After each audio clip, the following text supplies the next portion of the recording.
This will be a general guide on how to use the Frost Translator plugin. For a more advanced guide, a link to the Unity Asset Store and various other information, check the description. The plugin can be added to any existing projects, but for this example I created a simple new project with a scene called main menu and in it a text game object. First off, we're going to import the plugin.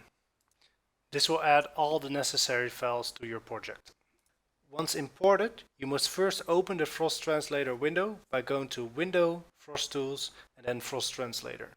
This will create a settings file and will make sure your project is ready for translation.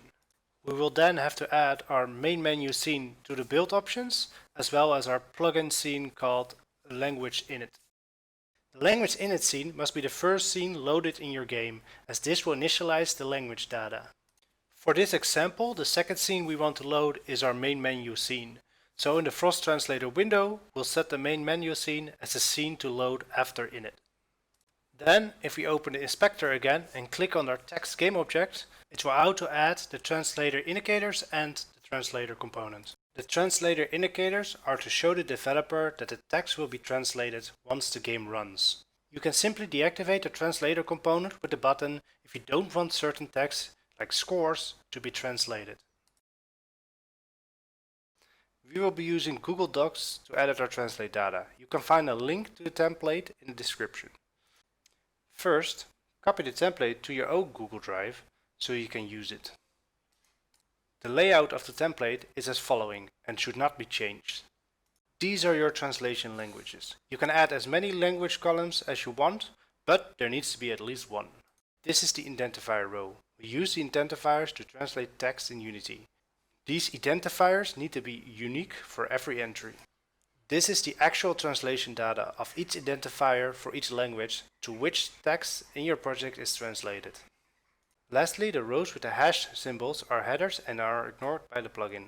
You are free to add and remove headers, and you can copy-paste an existing header to add your own. For this example, we'll clean up the template and only keeping the English language row. Then we'll add our own entry to the identifier row, calling it video test as a general category to make sure the identifier is unique, and underscore test1 as the actual name. You can call it whatever you want as long as it's unique, but do note that the identifiers are not case sensitive. Then we add some text to the English translation. To add a new line within the translation, use \n, and to add a tab, use \t, just like you would in a string. Now we have to download the data as a TSV file. Go to File, Downloads, Tab Separated Values. Once downloaded, simply drag and drop the file into your project in any folder. Now Unity can't actually read TSV files, so we have to convert the file using the plugin. Simply drag the TSV file into the converter. The plugin comes with some example data, so we have to clear the language data array the first time. Set the length to 0 and press enter. Then with the TSV file in the converter, press the convert button and it gets converted into a readable text file, as well as automatically placed into the resource folder, and a reference is placed into the array we just cleared. The last thing we have to do is go to the text game object we want to translate, and in the translator component add the identifier we created in the Google spreadsheet, which is video test underscore test1 in this case. The language init scene needs to run first in order for the translation to work. So for now, we'll do that manually. Then we'll start the scene, and the main menu scene is loaded automatically after the language is initialized, and the text, as you can see, is translated. To update the data, we simply alter the spreadsheet and, as an example, add a new entry calling it video test underscore test2. We will also be adding an additional language, German in this case. Simply add a new language in the first row of a new column. Then we add the German translation data for each entry. I'll quickly make another text game object to translate and give it a newly added identifier. Then we download the data as a TSV file again. Windows will properly increment the new downloaded file, in this case with the number 1 between brackets.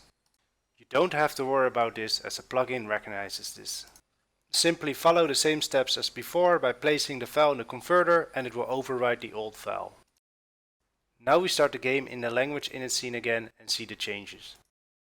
Because we have another language, it will ask the player which language they want to choose and translate the text according to that choice.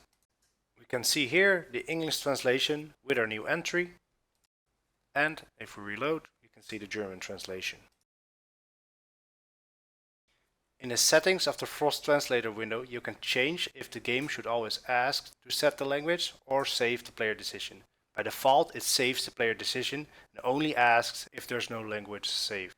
But in the Unity editor, by default, it will always ask to set the language for testing purposes.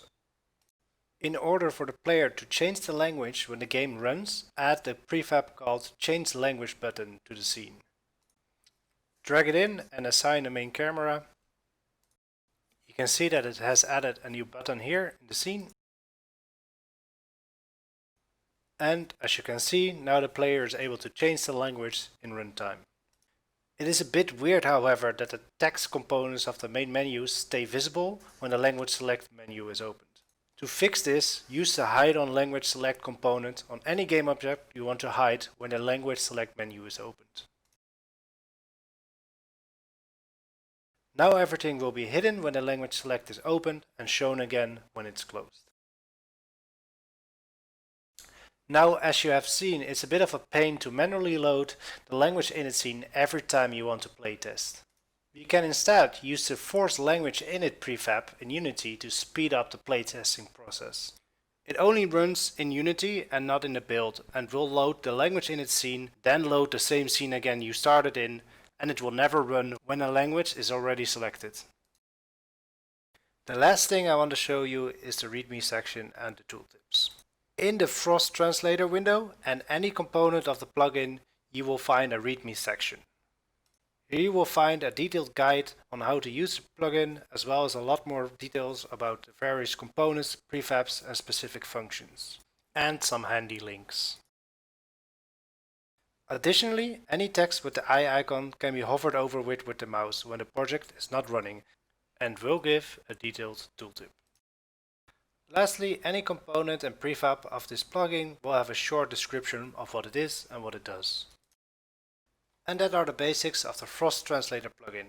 If you find any bugs or have any comments, make sure to leave them at the Unity store page, link in the description. And a rating is always appreciated.